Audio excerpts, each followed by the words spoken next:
阿嫲離世已有3年，老豆同建軍大伯就因為身後事鬧到水火不容。咁多年，兩家人好似仇人淡，互不理睬。有時喺巷口撞見，連眼皮都唔抬一下。嗰陣生疏嘅感覺，比陌生人仲要冷淡。前幾日我返鄉下老家，啱行到村口，遠遠望見大伯同一班鄉親企喺路邊拉家常，視線觸及嗰一刻，我個心猛地一顫，陣陣發酸。記憶裏面嘅大伯總係腰板挺直，做事利落，可而家佢成個人萎靡頹廢，行起路嚟遲緩兼搖晃，頭髮白到透，蒼老得令人心驚。大伯娘走得早，2個堂姐遠嫁他方，難得返一次屋企，只留低佢一人獨守老宅。諗到呢啲，我心入面壓抑得好難受。我企喺原地，呆呆淡望住，眼淚水直喺眼眶打轉。我想去聚下舊，又怕阿爸阿媽唔高興。畢竟兩家僵持咗咁耐，邊個都唔願先放低架子。可唔去嘅話，佢始終係我親大伯，係阿爸血脈相連嘅胞兄啊！眼白白睇住佢孤苦伶仃，我實在冇辦法原諒自己嘅冷漠。呢個時候，大伯娘在世時嘅吩咐喺腦海炸響。大人嘅恩怨係長輩嘅私事，唔應該牽扯到晚輩。我哋後生該走動就走動，唔好令細路夾喺中間，左右為難。就憑呢句說話，我瞬間拿定主意。長輩嘅心病，憑乜要俾我哋背負一世？趁住父母出門口趕集嘅空檔，我順路買咗箱蘋果同2條豬肉，靜靜雞走向大伯屋企。一推開院門，我嘅眼淚止唔住咁奪眶而出。院裏雜草叢生，生得比我仲高半截，全然冇咗人氣。牆角堆滿亂七八糟嘅枯柴，睇住就令人發悶。大伯正彎住腰，極度費力淡壓住院裏面嗰部舊壓水井。嗰部舊井鏽得犀利，佢壓一下都要大啖喘氣，塊面憋到通紅。我出聲喊咗一聲大伯，佢猛地回頭，眼中滿係震驚，呆咗好耐先回過神嚟。佢好似個闖咗禍嘅細路，手忙腳亂，淡搓住雙手，口窒窒淡問：小月，你點解嚟咗？你阿爸阿媽知唔知啊？幾年冇見，佢仿佛老咗10幾歲。我急忙上前接過佢手裏面嘅把手，叫佢去邊度唞。大伯先至鬆咗口氣，同我念起家常，傾下，佢長嘆一聲：個女嫁得遠，見面太難。人老咗就好似嗰啲多餘嘅擺設，無算安身。我忙不迭咁勸佢唔好胡思亂想，後生仔打拼唔容易，都想多儲啲錢。我咪特登嚟睇你咯，阿爸都成日掛住你，總想知道你過得好唔好。我知呢啲全部係安慰嘅說話，但我只想令佢心裏面暖啲。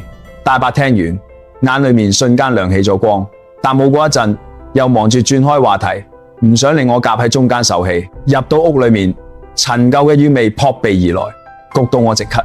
間屋唔大，卻堆滿咗執翻嚟嘅舊衫同埋瓶瓶罐罐，連個落腳嘅地方都冇，灶頭積住一層厚厚嘅油污，鑊裏面仲留低唔知邊日嘅剩飯，床上面鋪滿厚厚嘅灰塵。我睇到心酸到極點，即刻捲起衫袖，動手執拾。我將雜物整理好，抹布蘸上洗衣粉，將台凳、灶頭擦到立立令，將鑊碗擦得乾乾淨淨，又換咗乾淨嘅被套，將嗰堆污糟衫全部拋落大盤。大伯喺旁邊直頭念：唔使咁麻煩，我自己懶得喎。臨走前，大伯突然衝入廚房，從冰箱闖出一袋排骨，死都要塞俾我。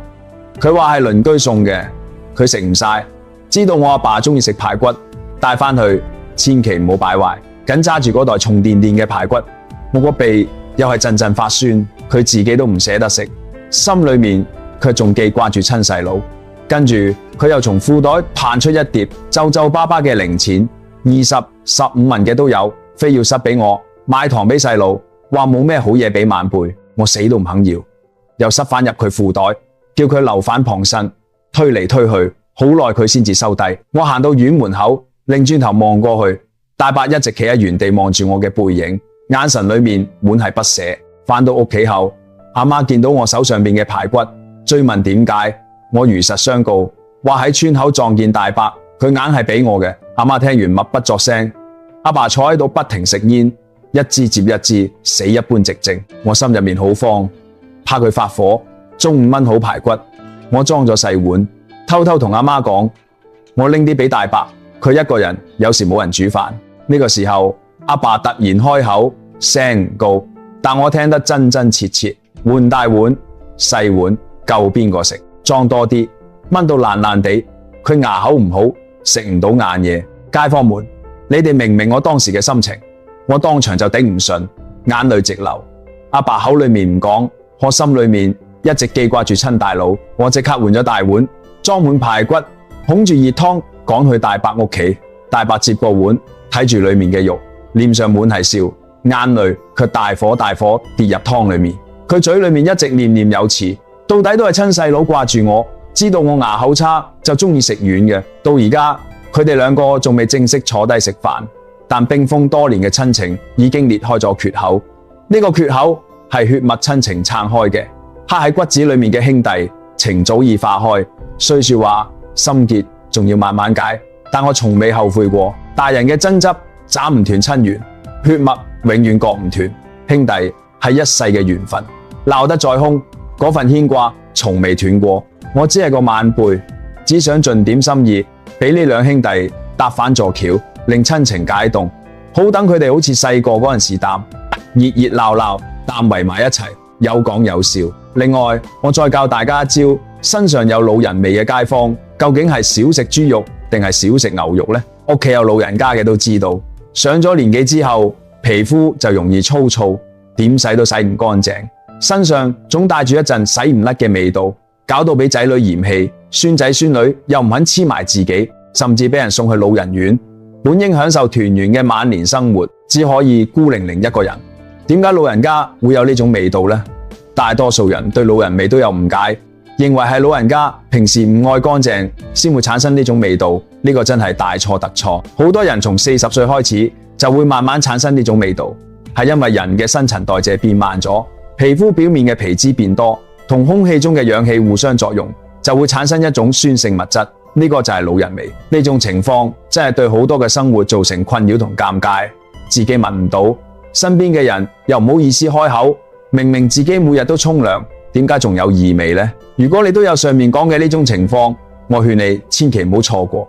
我怕你用完之後清清爽爽，身上就好似自帶體香一樣咁迷人。就好似我樓下有個陳阿姨，隨住年紀越來越大，老人味越來越重，身邊嘅孫仔孫女慢慢都唔肯靠近佢，住過嘅房、坐過嘅梳化都有呢個味道。自從佢用咗我呢個方法之後，而家身上都散發出一種清香，住過嘅衫、瞓過嘅床都係香噴噴。